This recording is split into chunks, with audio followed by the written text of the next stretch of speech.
Hi, this is TechBerlin. I'm here with Edial from Gitzi. Thanks very much for taking the call, Edial. Yeah, you're welcome. The audio's fine, cool. Yeah. And you just moved to a new office, right? Yeah, we just moved to a new office 2 weeks ago. So very new office. You want to give us the exclusive SKYPE office tour? So, it would be cool. So we got these lamps, as you can see. Yeah. They're a very unique part of our office. So so a friend of us got them from old DDR factories. Nice. East Germany. So we got them hanging everywhere. So very important thing. Of course. Even for the Dutch, right? Even for the Dutch, Not just a German thing. So it's kind of a mess, as you can see here. Big pile of junk. But nice, a lot of space, cool. Another meeting room here. It's pretty big, and now we go to see where the magic happens. You don't have to show us your bedroom, huh? No? Oh, okay. So here's where work gets done. Wow, very nice. Yeah, so it kind of continues in the back still. Yeah. And then if you look at this side, there's a kitchen here. Yeah, cool. And we want to make like a presentation room here because it's quite a big space. Yeah. So we want to host like hack days and we want to invite speakers and all these kind of things. Nice. And then it still continues this way. So it's a huge area and we'll get rid of these walls here. How many square meters is that in total? It's about 400 square meters. Cool. So it's quite big. And you guys are located in, what is it, SKYPE? Yeah, Koppense. So we're now here with Third Wave, which is like an internet strategy agency. And we're still looking for one other startup to join us. And then we're kind of full. Because we are growing a lot too now, and it's exciting. Nice, exciting time. So, so when will we see Gitzi? And maybe just briefly explain Gitzi for the ones that haven't followed your... Yes, Gitzi is a marketplace for authentic experiences. So basically, anyone can book and offer stuff to do. So it could be like a cooking class, it could be a walking tour, it could be a helicopter flight, or it could be anything really. And we're trying to make it really easy to offer something and then let other people to be able to book it. And we take a small service cost on top of that. And so we make sure that this transaction is really fluently and that you always have something fun to do. And the service cost you take from the organizer or from the buyer? Yeah, exactly. So when someone books something, they transfer the money to us. And then after the activity has happened, we transfer the money to the organizer and then we take a 10% cut. Yeah. And that cut includes like the service cost and also the money transaction cost and all these kind of things. And how did you guys come up with the idea? What made you do it? Yeah, so about exactly a year ago actually, so it was our first winter in Berlin actually. Miserable. First autumn, yeah, it was pretty miserable. And we were looking for something to do. So we thought like, there's a lot of mushrooms here, right? There's a lot of forests outside Berlin. And then we were looking for someone who could help us identify the right mushrooms. The hallucinogenic mushrooms, yeah? You were just picking mushrooms, right? And because we were not able to identify the poisonous ones and the other ones.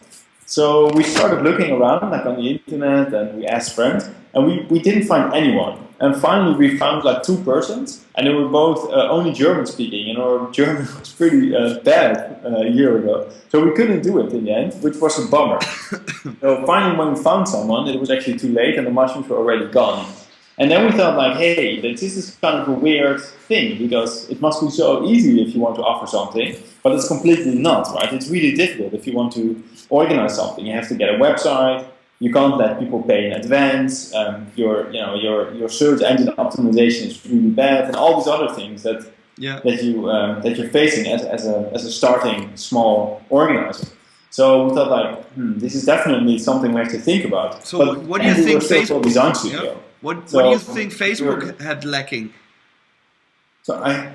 What do you think Facebook is lacking in that sense? There's no payment for organizers, or are you building on top of Facebook? How are you going to integrate? Yeah, I mean we're definitely using the social graph of Facebook to make things relevant, right? So we want to answer the question: what do you do when you are somewhere? That's like the big question that we want to answer. So that could, maybe your friends have been to stuff that you really like. Maybe you can see their recommendation. There's a lot of Facebook data we use. But Facebook is definitely not the best way to, to do a transaction, to do a money transaction or something like that.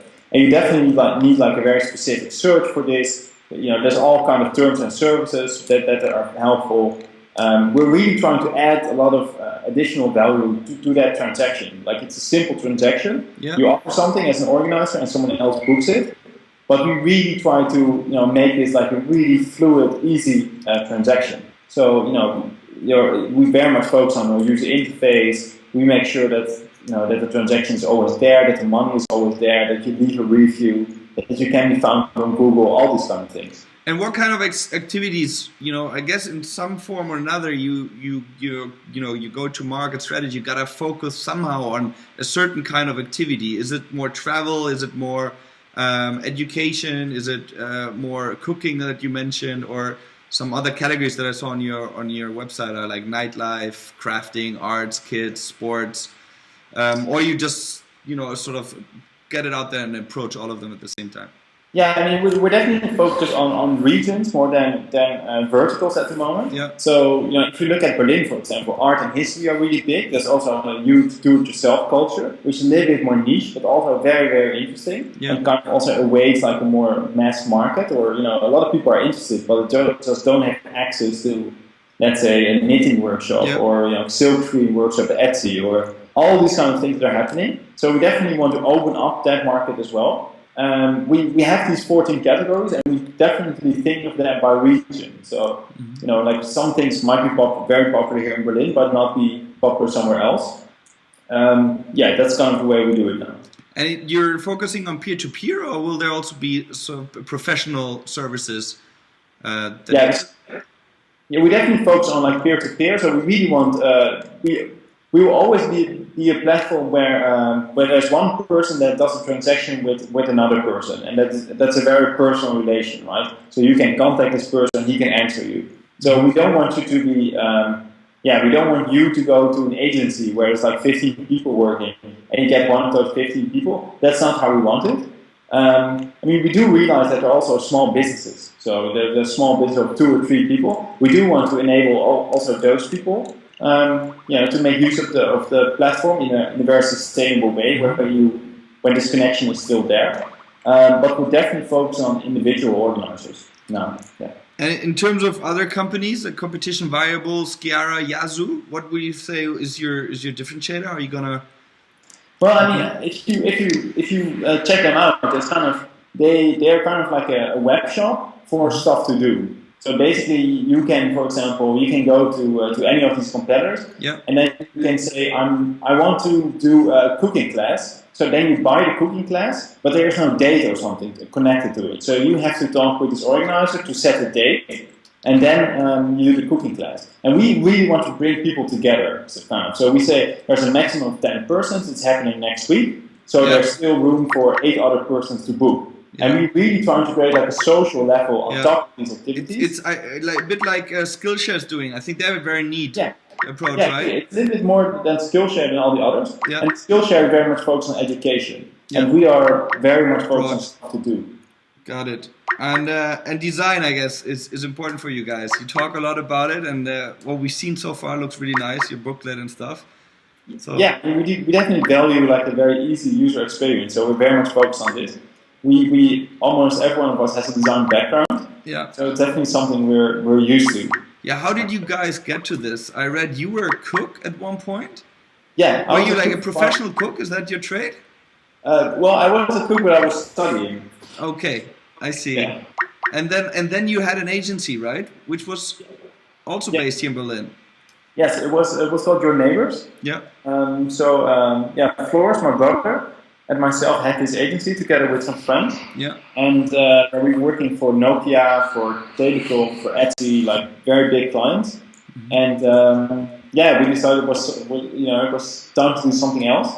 So then we met Philip, the CTO, and then we decided to start a new company. What especially intrigued you by that? Because I know a lot of people that work in agencies or freelancers, and they always contemplate about going their own way, doing a startup, and then I guess it's a difficult choice, because like this project-based work is interesting as well. You get to see different cases and stuff. What was it that intrigued you most? I mean, for us, it was definitely like having control over the product was definitely one of the big reasons why we wanted to do our own startup. Yeah. So we had a lot of side projects, and they were all So we got the money in from the big clients, kind of, and then we would initiate our own projects. So we did like a big conference called the Cognitive Cities Conference. We started like a project around data visualizations in Berlin, which was called City Crawlers, and we had a bunch of these projects, and they were all pretty successful. And it really made us realize, like, we really like to make stuff, and we want to be responsible from the beginning to the end. Yeah. And in the end, when we were talking with clients, we had big clients, right? So there was always a lot of politics going on.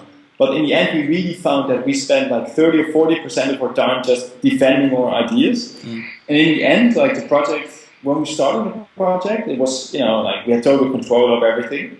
And when the product gets shipped, it's always a little bit, you kind of look back and think, hey, what happened here, right? Because it's not just as we started, kind of. Yeah. Yeah, I mean, like, it's kind of, we kind of felt we were too young to go through this machine every time, to protect our ideas. Because, we never did it for the money anyway. I don't think as an agency... probably the rock and roll times of advertising, changed. We were at the point where we kind of had to choose. Like, we had to become an agency, or we had to, stop what we were doing, basically, because our clients got too big. We needed too big of a team for it. And then, like, all our friends are from the startup industry. Like, we used to work in startup in Amsterdam. So, it was a big decision for us to do it. Now we're super happy. And now you guys, how can you finance yourself? Like, do you just bootstrap it for now? Do you just bootstrap it for now, or do you already have finance? You're looking for finance? What's the status?